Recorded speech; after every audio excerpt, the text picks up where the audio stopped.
জিলহজ মাসের প্রথম 10টি দিন, এই দিনগুলো হলো ইবাদতের, নেক আমলের বড় যে মৌসুম রমাদান, তারপরে সবচেয়ে বড় মৌসুম হলো জিলহজের প্রথম দশক। ইবাদত এবং নেক আমলের জন্য আল্লাহ সুবহানাহু ওয়া তাআলা আমাদেরকে কিছু মৌসুম দিয়েছেন, কিছু সিজন দিয়েছেন। এই সিজনগুলোর মধ্যে থেকে সবচেয়ে বড় ইবাদতের মৌসুম বা সিজন কোনটা? রমজান মাস, মাস ব্যাপী পুরো 30 দিনের মৌসুম। রমজানের পরে ইবাদতের সবচেয়ে বড় বৃহত্তম ইবাদতের মৌসুম হলো কোনটা? জিলহজের প্রথম 10টা দিন। এই 10টা দিনের মর্যাদা, এই 10টা দিনের ফজিলত, এই 10টা দিনের মাহাত্ম্য আমাদের দেশের বেশিরভাগ মানুষ জানেন না। আমরা কোরআন এবং হাদিসের আলোকে 11টি আমলের কথা বলতে পারি। এই 11টি আমল এই দশকের জন্য খাস, স্পেশাল। নাম্বার 1 নম্বর এই দশকের আমল হলো বেশি বেশি আল্লাহর জিকির করা। কি করা? বেশি বেশি আল্লাহর জিকির করা। কারণ কোরআনে কারিমে সূরা তাওবাতে আল্লাহ রাব্বুল আলামিন এই দশককে ইঙ্গিত করে বলেছেন যে তোমরা আল্লাহ তাআলার জিকির করো ফি আইয়ামিন মাদুদাত, নির্দিষ্ট দিনসমূহে, নির্ধারিত দিনগুলোতে তোমরা আল্লাহর জিকিরে মাশগুল থাকো। এখানে আল্লাহর জিকির যে নির্দিষ্ট দিনগুলোতে রাখার কথা বলা হয়েছে, সেই আয়াতের ব্যাখ্যা আবারও তাফসীর ইবনে কাসিরে এবং ইবনে আব্বাস রাদিয়াল্লাহু তাআলা সহ আরো অন্যান্য মুফাসসিরদের থেকে বর্ণিত হয়েছে যে নির্দিষ্ট দিন বলতে জিলহজের প্রথম 10 দিনকে আল্লাহ তাআলা মিন করেছেন। এই 10 দিনই তোমরা আল্লাহর জিকিরে বেশি বেশি করে আল্লাহ তাআলার জিকির করো। তাহলে জিকির শুধু না, পরিমাণে বাড়িয়ে বাড়িয়ে বেশি বেশি পরিমাণে জিকির করতে হবে।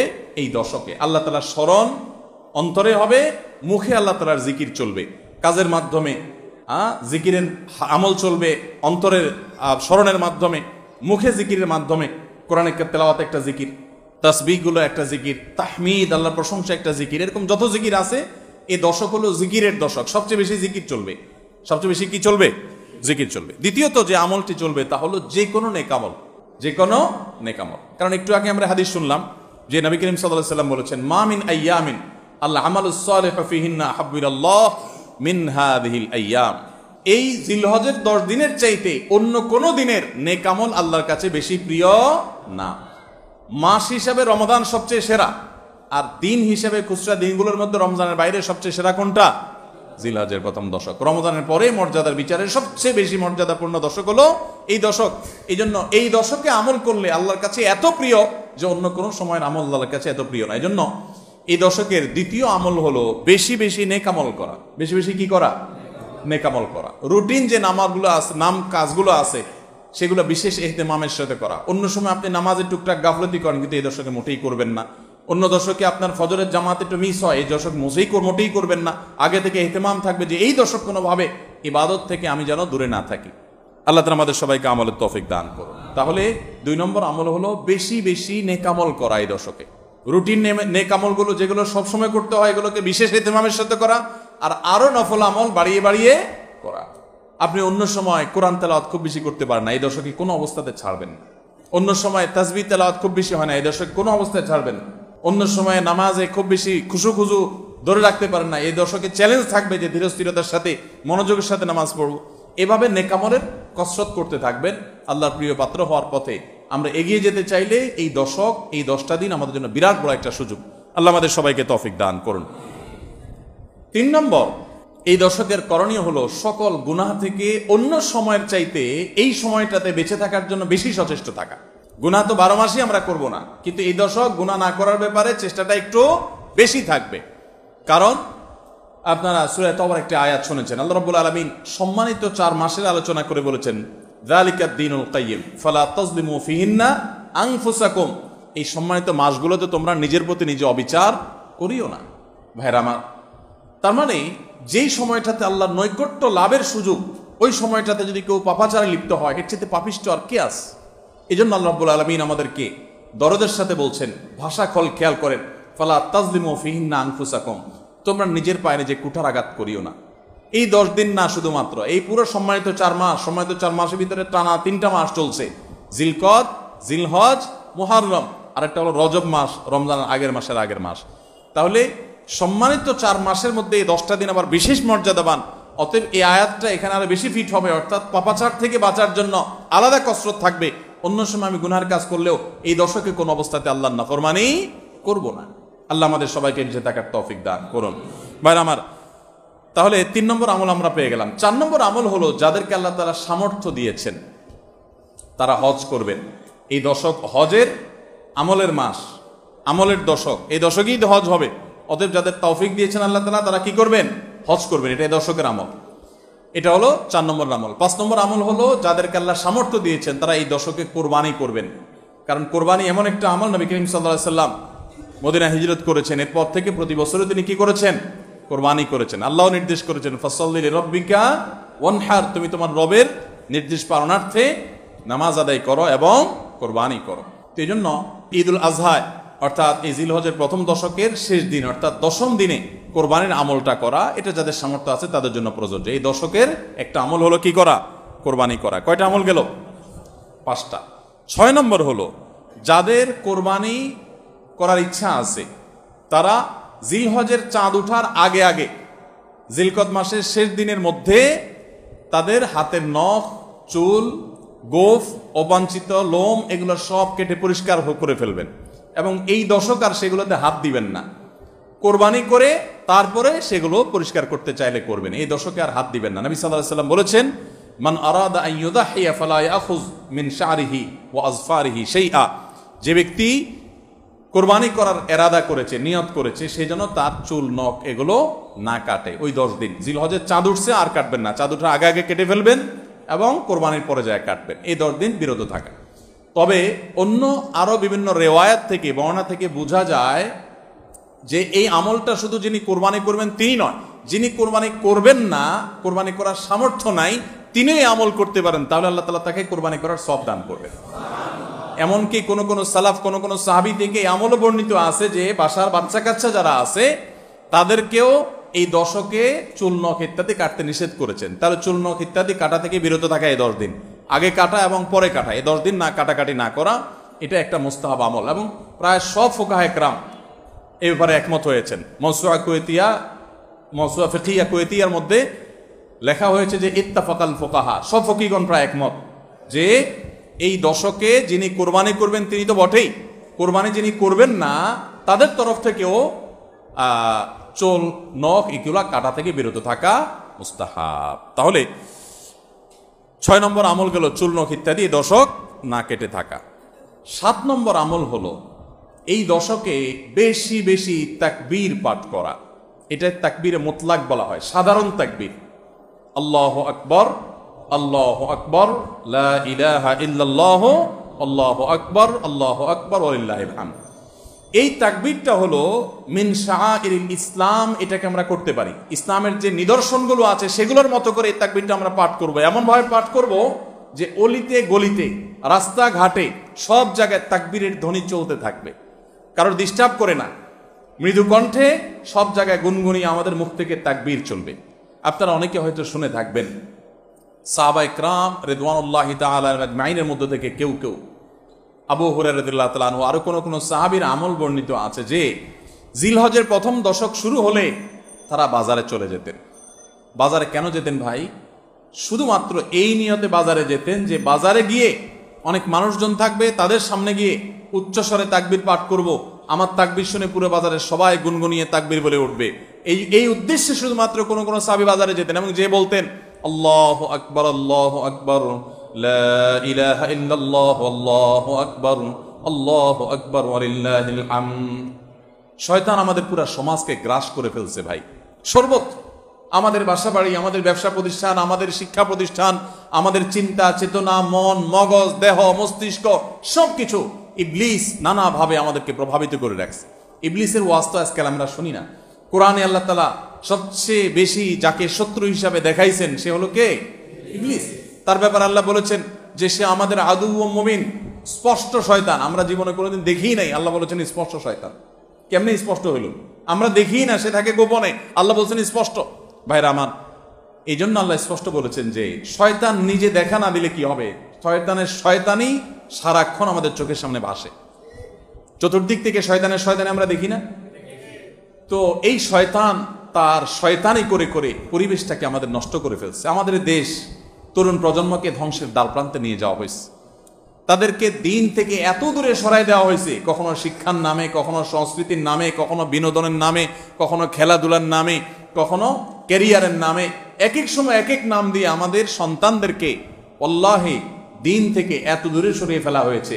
আমরা অনেকে এখনো আঁচ করতে পারছি না। ভয়াবহতা কোথায় গিয়ে ঠেকেছে অনেকে অনুমান করতে পারছি না। সমাজ থেকে শয়তানের এই সমস্ত শয়তানির প্রভাব দূর করবার জন্য জিলহজের প্রথম দশকে অলিতে গলিতে রাস্তাঘাটে বাসা বাড়িতে ব্যবসা প্রতিষ্ঠানে সব জায়গায় তাকবীর ধ্বনি উচ্চারিত করতে থাকেন। এই তাকবীর ধ্বনি নীরবে না, সশব্দে, সশব্দে বলতে মানুষকে ডিস্টার্ব করে না, যতটুকু মানুষ সহনীয় হয় মৃদু কণ্ঠে এই তাকবীর গুনগুনিয়ে আমরা গাইতে থাকবো, আওয়াজ করে করে বলতে থাকবো, সর্বত্র এটি ধ্বনিত হতে থাকবে। এই আন্দোলনটা আমার প্রত্যেকটা একটু করতে হবে। রাজি আছি তো ইনশাআল্লাহ? ভাইরা আমার, বাজারে গিয়ে, চায়ের দোকানে, মাছের বাজারে বা খুব জমজমাট বাজারে গিয়ে যদি আপনি হঠাৎ করে তাকবীর দিয়া উঠেন, আল্লাহু আকবার, আল্লাহু আকবার, লা ইলাহা ইল্লাল্লাহ, আল্লাহু আকবার, আল্লাহু আকবার, ওয়ালিল্লাহিল হামদ, কত মধুর কণ্ঠে এই তাকবীর পাঠ করা যায়। আল্লাহু আকবার, আল্লাহু আকবার, আল্লাহ সবচেয়ে বড়, আল্লাহ সবচেয়ে বড়, লা ইলাহা ইল্লাল্লাহ, আল্লাহ ছাড়া সত্যিকারের কোনো মাবুদ নাই, লা ইলাহা ইল্লাল্লাহ, আল্লাহু আকবার, আল্লাহ বড়, ওয়ালিল্লাহিল হামদ, আল্লাহ বড়, আল্লাহ বড় এবং তার জন্য সমস্ত প্রশংসা। ভাইরা আমার, আল্লাহর এই বড়ত্ব এটা বলতে গিয়ে আজকাল আমাদের অনেকের হেজিটেশন হয়, আমাদের অনেকের মধ্যে ইতস্তত বোধ হয় যে মানুষের সামনে যায় বলবো। একা একা বলি ঠিক আছে, মানুষের সামনে আবার বলবো কেমন লাগে। এগুলো আমাদের ইমানের দুর্বলতার দলিল। আমার আল্লাহর বড়ত্ব বর্ণনা করতে আমার মধ্যে ইতস্তত বোধ যদি হয়, তো আমার চাইতে নিমুখ হারাম আর কি আছে আল্লাহর জমিনে? আমি কত আল্লাহ নিমুখ হারাম যে আল্লাহ সারাদিন আল্লাহর নিয়ামতের ভিতরে ডুবে আছি, আল্লাহর বড়ত্বটা জোরে বললে কে কি মনে করবে, আমি এই চিন্তা করছি। তো আমরা ইনশাআল্লাহ এই অচল আয়তন ভাঙবো তো? আমরা ইনশাআল্লাহ এই হীনমন্যতা, এই ইতস্ততা দূর করবো তো ইনশাআল্লাহ?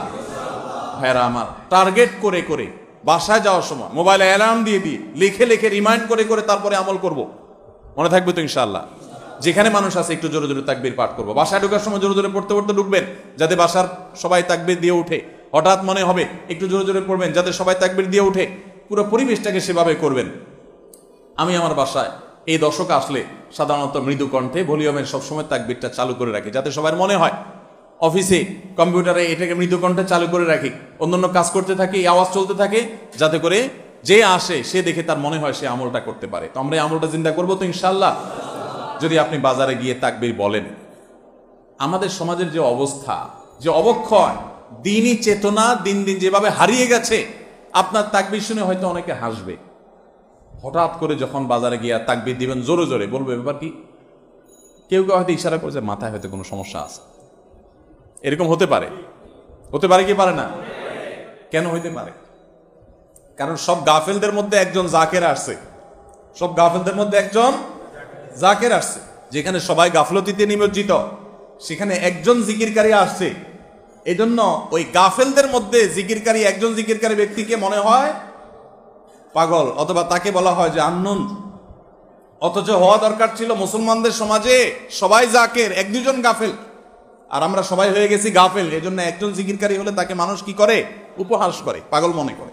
ওই যে কোন দেশে নাকি রাজাকে ভবিষ্যৎবাণী করা হয়েছে যে রাজা সাহেব, পাগলা পানি আসতেছে, পাগলা পানি, বন্যার পানিতে যে পানি আসবে এটাতে সব জায়গা ছড়ায় যাবে, এটা পাগলা পানি, দেশে আর কোনো পানি থাকবে না, এই পানি সবাই খাইতে বাধ্য হবে। আর এই পানি পাগলা পানি নাম এই জন্য দেওয়া হয়েছে, এই পানি যে খাবে সে পাগল হয়ে যাবে। রাজা সাহেব এই ভবিষ্যৎবাণী শুনে পরামর্শ করতেছেন সব মন্ত্রীদের সাথে যে কি করা যায়। দেশের সব মানুষ পাগল হয়ে গেলেও আমার তো অন্তত ভালো থাকতে হবে, আমি পাগল হয়ে গেলে দেশ চলবে কেমনে? তো সবাই বুদ্ধি দিচ্ছে, রাজা সাহেব এক কাজ করেন, তাহলে আপনার রাজ বাড়িতে বেশি করে পানি স্টক করে রাখেন, যে পাগলা পানি যখন আসবে, সাধারণ পানি যখন থাকবে না, টাঙ্কিতে আপনার বাসায় পর্যাপ্ত পানি থাকবে, 1-2 মাস চলবে। তো অন্তত আপনি ওই পানিগুলো খায়া ভালো থাকলেন, জনগণ সব পাগল হয়ে গেল, আপনি একটু সামলালেন। তো বুদ্ধি অনুযায়ী রাজা সাহেব সব পানির ব্যবস্থা রাখছে এবং বিরাট পানির ট্যাঙ্কি ভরে ফেলছে। ভরার পর এবার সেই পানির ট্যাঙ্কির পানি রাজা সাহেব এবং তার ফ্যামিলির লোকজন খাইছে, এবং যথারীতি জনগণ ওই পাগলা পানি খায়া সব পাগল হয়ে গেছে। আর পাগল হয়ে সব কাপড় চোপড় খুলে ফেলছে। এখন সব পাগলরা এসে রাজবাড়ি ঘেরাও করে ফেলছে এবং সবাই মিলে বলতেছে ওই দেখ কয়েকটা পাগল, কারণ এগুলোর পরনে কাপড় আছে, এগুলো মাথা নষ্ট হয়ে গেছে, এটা পরনে কাপড় পরে রয়েছে কেন? এবার রাজা সাহেব সবার সাথে পরামর্শ করতেছে, পরিবার সদস্যদের সাথে, যে আমাদের কি করা এখন? সবাই যে আমাদেরকে পাগল বলা শুরু করছে, যদি পাগল বলে মাইদ্যুৎ দেওয়া শুরু করে দেয় কি করা যাবে? তখন এবার সবাই বুদ্ধি করলো পরিবারের লোকেরা, যে তাহলে এক কাজ করা যাক, যে সমাজে সব পাগল থাকে সেখানে আসলে সুস্থ থাকাটা দোষের, আমরাও চলেন পাগলা পানি খেয়ে পাগল হয়ে যাই, এবার তারাও পাগলা খানি খেয়ে পাগল হয়ে গেছে, এবার পাগলে পাগলে মিলছে, আর অসুবিধা হয়নি। এই সমস্ত গল্প হয়তো এর কোনো বাস্তবতা নাই, কিন্তু এই গল্প বলার উদ্দেশ্য হলো যে যেই সমাজে মানুষ সব গাফেল হয়ে যায়, ফাসেকের পরিমাণ বেশি হয়ে যায়, সেই সমাজে একজন বাজারে গিয়ে যখন আল্লাহু আকবার তাকবীর ধ্বনি দিবে, তখন তাকে কিছু লোক পাগল বলাটা সমাজের মানুষের পাগল হওয়ার দলিল। পাগল হওয়া বলতে ফাসেক হয়ে যাওয়া, আল্লাহর জিকির থেকে দূরে সরে যাওয়ার দলিল। কেন বাজারে যায় যদি কেউ একটু গেয়ে উঠে, মনের সুখে কোনো একটা গান গেয়ে উঠে, তাকে তো কেউ অসুস্থ মনে করে না। তাহলে জিকিরের ক্ষেত্রে এরকম কেন হয়? আপনি যদি বাসে উঠে বলেন আল্লাহু আকবার লা ইলাহা ইল্লাল্লাহ আল্লাহু আকবার ওয়ালিল্লাহিল হামদ, প্রথম কারোর কাছে আনইজি লাগতে পারে। উঠার পর যদি আরেকজন পড়েন, বলবে যে ভাই হাতে কোনো ব্যাগ ট্যাগ তো দেখা যাচ্ছে না, কিছু বেচবে নাকি? অকার টকার নি কোনো। আপনি যদি তখন সুন্দর করে, যারা অবাক হয়ে তাকাবে তাদের যদি বলেন, ভাই এই দশকে আমাদের নবীজি বেশি বেশি করে উচ্চস্বরে তাকবীর পাঠ করতে বলেছেন, আপনারা তো সবাই মুসলমান, আপনাদের সবাইকে স্মরণ করানোর জন্য আমি জোরে জোরে করছি, আপনারা কেউ মনে কিছু নিয়েন না, বাস আলহামদুলিল্লাহ, তাইলে কেচ্ছা খতম। তো আমরা এই আমলটা করবো তো ইনশাআল্লাহ। কঠিন আমল, কিন্তু এটাকে জিন্দা করতে পারলে সমাজে সর্বত্র যখন তাকবীরের ধ্বনি ভাসতে থাকবে, শয়তান পালা যাবে ইনশাআল্লাহ সমাজ থেকে। ঘরে যখন সারাদিন তাকবীর ধ্বনি ভাসতে থাকবে, শয়তান পালা যাবে। আল্লাহ আমাদের সবাইকে আমলের তৌফিক দান করুন। জিলহজের প্রথম দশকে এই আমলটা সম্পর্কে নবী করিম সাল্লাল্লাহু আলাইহি ওয়াসাল্লামের ভাষ্য খেয়াল করেন। তিনি বলেছেন, ফাকসিরু ফীহিন্না মিনাত তাকবীরি ওয়াত তাহলিলি ওয়াত তাহমিদ। জিলহজের প্রথম দশক যখন শুরু হয়, তোমরা বেশি বেশি করে তাকবীর পড়ো, বেশি বেশি করে তাহমিদ পড়ো, বেশি বেশি করে তাহলিল পড়ো, অর্থাৎ আল্লাহু আকবার লা ইলাহা ইল্লাল্লাহ আল্লাহু আকবার লিল্লাহিল হামদ, এটা বেশি বেশি করে পাঠ করো। এটা নবী সাল্লাল্লাহু আলাইহি ওয়াসাল্লাম নির্দেশ করেছেন। তাহলে কয় নম্বর আমল গেল? 7 নম্বর আমল, বেশি বেশি করে তাকবীর তাহমিদ তাহলিল পড়া। 8 নম্বর আমল হলো এই তাকবীর তাহমিদ তাহলিলটাই বিশেষভাবে পড়া। 7 নম্বরটা হলো সাধারণভাবে রাত দিন যতক্ষণ পারেন বেশি বেশি পড়বেন, কোনো সময় ফিক্স নাই, এবং 10 দিন ফুল। আর 8 নম্বর আমল হলো এই তাকবীরটাই নির্দিষ্ট সময় নির্দিষ্ট দিনগুলোতে বিশেষভাবে পড়া। সাধারণভাবে তো পড়বেনই, আর বিশেষভাবে পড়বেন। বিশেষভাবে কখন? আইয়ামে তাশরিকে। আইয়ামে তাশরিক কাকে বলা হয় ভাই? জিলহজের 9 তারিখ ফজরের পর থেকে নিয়ে জিলহজের 13 তারিখ আসর পর্যন্ত, জিলহজের 9 তারিখ ফজর থেকে নিয়ে জিলহজের 13 তারিখ আসর পর্যন্ত প্রত্যেক নামাজের পর সবাই যার যার জায়গা, পুরুষরা সরবে আর মা বোনরা বাসা বাড়িতে নীরবে তারা তাকবীর পাঠ করবেন। আল্লাহু আকবার লা ইলাহা ইল্লাল্লাহ আল্লাহু আকবার ওয়ালিল্লাহিল হামদ। প্রত্যেক নামাজের পরে একা একা পড়েন আর জামাতে পড়েন, সর্বাবস্থা। জামাতে পড়লে ইমামের সাথে তাল মিলায় পড়তে হবে জরুরি না, প্রত্যেকে যার যারটা শেষে পড়বেন। মনে থাকবে তো ইনশাআল্লাহ? তাহলে 8 নম্বর আমল হলো আইয়ামে তাশরিক, অর্থাৎ জিলহজের 9 তারিখ থেকে 13 তারিখ পর্যন্ত প্রত্যেক নামাজের পরে তাকবীরগুলো জোরে জোরে পাঠ করতে থাকবো ইনশাআল্লাহ। 9 নম্বর আমল হলো জিলহজের 1 তারিখ থেকে 9 তারিখ পর্যন্ত এই 9 দিনই নফল রোজা রাখা। এই 9 দিনই নফল রোজা রাখা। এই 9 দিন নফল রোজা রাখা সম্পর্কিত একটা হাদিস পাওয়া যায়, এবং এই 9 দিনের নফল আমল সম্পর্কে মওসুআ ফিকহিয়া কুয়েত থেকে প্রকাশিত ফিকহ বিশ্বকোষ, সেখানে বর্তমান সময়ের সবচাইতে অথেন্টিক ফতোয়ার কিতাবগুলোর মধ্যে থেকে, প্রসিদ্ধ কিতাবগুলো থেকে একটা, ফতোয়ার কিতাবগুলো থেকে মওসুআ ফিকহিয়া কুয়েতিয়া, সেখানে লেখা হয়েছে যে ইত্তাফাকাল ফুকাহা, সমস্ত ফকিহগণ এবারে একমত যে জিলহজের 1 তারিখ থেকে 9 তারিখ পর্যন্ত এই 9 দিনই রোজা রাখা মুস্তাহাব। এই 9 দিন রোজা রাখা মুস্তাহাব। বিভিন্ন বর্ণনায়ও এটি প্রমাণিত হয়, যদি সে বর্ণনাগুলো কোনো কোনো সনদ দিয়ে মুহাদ্দিসরা একটু আপত্তি তুলেছেন, কিন্তু ফুকাহা কেরাম এ ব্যাপারে রেকমেন্ড করেছেন যে এই 9 দিন রোজা রাখা মুস্তাহাব। যেহেতু জিলহজের প্রথম 10 দিনের পুরো 10 দিনই ইবাদত আল্লাহর কাছে প্রিয়, অতএব নফল আমল, রোজাও একটা নফল আমল, সেই হিসাবে রোজাটা অটোমেটিকও চলে আসে। এই জন্য 9 নম্বর আমল হলো জিলহজের 1 থেকে 9 তারিখ পর্যন্ত এই দিনগুলো কি করা? রোজা রাখা। 10 নম্বর আমল হলো স্পেশালি, বিশেষভাবে আরাফার দিনে, অর্থাৎ জিলহজের 9 তারিখে রোজা রাখা। জিলহজের 9 তারিখে কি করা? রোজা রাখা। প্রথম 9 দিন সাধারণ, আর বিশেষভাবে 9 তারিখের গুরুত্ব আরো বেশি, কারণ নবী করিম সাল্লাল্লাহু আলাইহি ওয়াসাল্লাম বলেছেন, সিয়াম ইয়াউমি আরাফা আহতাসিবু আলাল্লাহি আন ইউকাফিরা সানাতাল্লাতী ক্বাবলাহা ওয়াল্লাতী বা'দাহা। আরাফাত দিনের রোজা অর্থাৎ জিলহজের 9 তারিখের রোজা, এই রোজা সম্পর্কে আল্লাহর কাছে আমার ধারণা, আল্লাহর প্রতি নবী সাল্লাল্লাহু আলাইহি ওয়াসাল্লাম বলছেন যে আমার ধারণা যে এই রোজার বিনিময়ে আল্লাহ তাআলা 1 বছর পূর্বের আর 1 বছর পরের, অর্থাৎ আগামী 1 বছর এবং গত 1 বছরের গুনাহ আল্লাহ তাআলা মাফ করে দিবেন। আমরা এই পর্যন্ত যত ফজিলতের কথা শুনেছি, পিছনে গুনাহ মাফ করে দিবেন, গত 1 বছর গুনাহ মাফ করে দিবেন, সারাদিন গুনাহ মাফ করে দেওয়া হবে, এরকম বিভিন্ন হাদিস আমরা শুনেছি। কিন্তু এরকম কোন হাদিস কেউ হয়তো আমরা এই হাদিস ছাড়া আরেকটা হাদিস শুনি নাই যে 1 বছর অগ্রিম গুনাহ মাফ করবেন। যদি আল্লাহ তাআলা কাউকে হায়াত দেন তিনি 1 বছরের গুনাহ মাফ পেয়ে যাবেন। কোন হাদিস বিদ্যাগণ বলেন যে হাদিসের মধ্যে ইশারা পাওয়া যায় যে কেউ যদি আরাফাতের রোজা রাখার তৌফিক পায়, হয়তোবা আগামী 1 বছর হায়াত পাওয়ার তৌফিক হবে তার। যদিও এটা জাস্ট একটা ব্যাখ্যা, এটা এমন না যে হাদিসে বলা হয়েছে আলাদা গ্যারান্টি দিয়ে, এরকম না। অতএব এর ব্যত্যয় ঘটলে করতে পারে। কথা বুঝে আসছে ভাই? তো এই জন্য এই আরাফাত দিনের রোজা এটা আমরা মিস করবো না ইনশাআল্লাহ। তাইলে 10 নম্বর আমল গেল জিলহজের 9 তারিখের রোজা। 11 নম্বর আমল হলো ঈদুল আজহার সমস্ত সুন্নাতগুলো আমল করা। ঈদুল আজহার অনেকগুলো সুন্নাত আছে না, এই সুন্নাহগুলো সবগুলো আমল করা।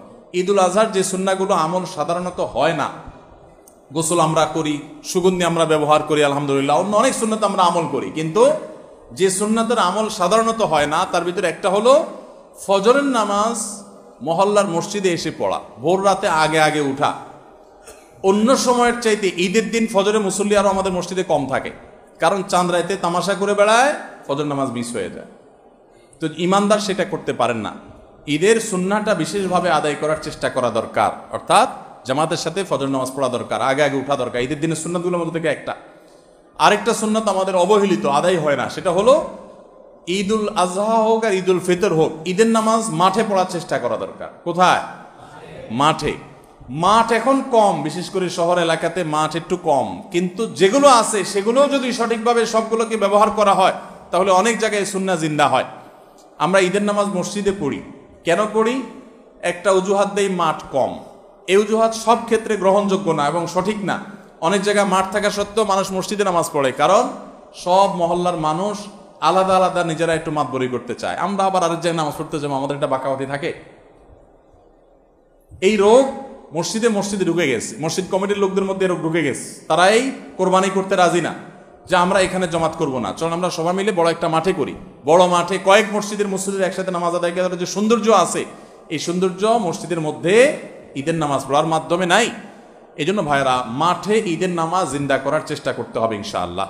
চেষ্টা করা যাবে না ইনশাআল্লাহ? তাই বলে আবার রাস্তাঘাট আটকায় মানুষের অসুবিধা হয় সেভাবে করে ঈদের নামাজ ব্যবস্থা করেন না। হ্যাঁ, যদি কোনো রাস্তা এরকম হয় যে না, এ রাস্তা বিকল্প বহু রাস্তা ডানে বামে আসে, মহল্লার রাস্তা, কারোর কোনো অসুবিধা হবে না, তাহলে সেখানে হতে পারে শর্ত সাপেক্ষে। কিন্তু সাধারণত রাস্তা নয়, বরং আমাদের নামাজ পড়তে হবে কোথায়? মাঠে। এবং ঈদের নামাজ মসজিদে আদায় করবেন না, মাঠে আদায় করবেন। এই আওয়াজটা সর্বত্র তোলা দরকার। শহর তো বটেই, গ্রামে পর্যন্ত এখন প্রত্যেক মসজিদের নামাজ হয়। কেউ কাউকে মানতে রাজি না, আরেক জায়গায় ঈদগাহে নামাজ পড়বো, আমাদের ইজ্জত থাকে নাকি? এই লোক ইসলাম বুঝে নাই। ঈদের জামাত হবে, অনেক বড় জামাত, সেখানে বহু মসজিদের মুসল্লিরা আসবে, এটার মধ্যেই সৌন্দর্য, পুরো মহল্লার মানুষের সম্মিলন করবে। এই সুন্নাতটা আদায় হয় না। ঈদুল আজহার আরেকটা সুন্নাত অবহেলিত, সেটা হলো ঈদুল আজহায় আমরা জানি যে প্রথম খাবার ঈদুল আজহার কোরবানির গোশত দিয়ে হবে, এটা সুন্নাত। ওমর রাদিয়াল্লাহু তাআলা থেকে একটা রওয়ায়াত বর্ণিত আছে যে আল্লাহ তাআলার উদ্দেশ্যে কোনো কিছু দান করলে এটা নিজে ভোগ করা যায় না। যায়? আপনি আল্লাহকে খুশি করার জন্য আল্লাহর ওয়াস্তে কিছু দিয়ে দিয়েছেন, এটাকে নিজে খাওয়া যায়? আর এটা আপনি গরিবকে দিয়ে দিবেন, মসজিদে দান করলে মসজিদকে দিয়ে দিবেন, আপনি নিজে ভোগ করতে পারবেন না। শুধু কোরবানি এবং আকিকা, এই দুইটা আমল আছে যে এই দুইটা আমল আল্লাহকে খুশি করার জন্য জবাই করার সময় বলছেন বিসমিল্লাহ, আল্লাহু আকবার, আল্লাহুম্মা লাক মিনকা ওয়ালাক, আল্লাহ আপনার তরফ থেকে আবার আপনার উদ্দেশ্যেই কোরবানি করলাম, আমার কোনো ধান্দা নাই। অথচ আবার ঠিকই ওইটার গোশতটা আল্লাহ আপনাকে খেতে দিয়েছেন, কারণ এটা আল্লাহর পক্ষ থেকে সাদাকা, আল্লাহর পক্ষ থেকে মেহমানদারি, যে আল্লাহ আপনার থেকে কবুল করেছেন এবং বলেছেন বান্দা আমি বুঝে পাইছি, এবার তোমাকে দিছি, তুমি খাও। তো এই জন্য আল্লাহর মেহমানদারি দিয়ে দিনের প্রথম খাবার গ্রহণ করা, যাতে করে ক্ষুধার্ত থেকে খাবারের প্রতি আগ্রহী হন আপনি এবং আল্লাহর মেহমানদারি দিয়ে প্রথম খাবার খান আপনি, এটা সুন্নাত। এই জন্য ঈদুল আজহার দিন আমরা কোনো কিছু না খেয়ে থাকবো, রাতে খেয়ে যে শোবো, এরপরে আর কোনো কিছু খাবো না, ঈদগাহে আসবো না খেয়ে, কোরবানির পশুর গোশত বানায়া রান্না করে ওইটা দিয়ে প্রথম খাবার খাবো ইনশাআল্লাহ। আল্লাহ তাআলা আমাদের সবাইকে এই সব সুন্নাহগুলো মেনে চলার তৌফিক দান করুন। তাহলে 11 নম্বর আমল হলো ঈদুল আজহার সব সুন্নাহগুলা পালন করা।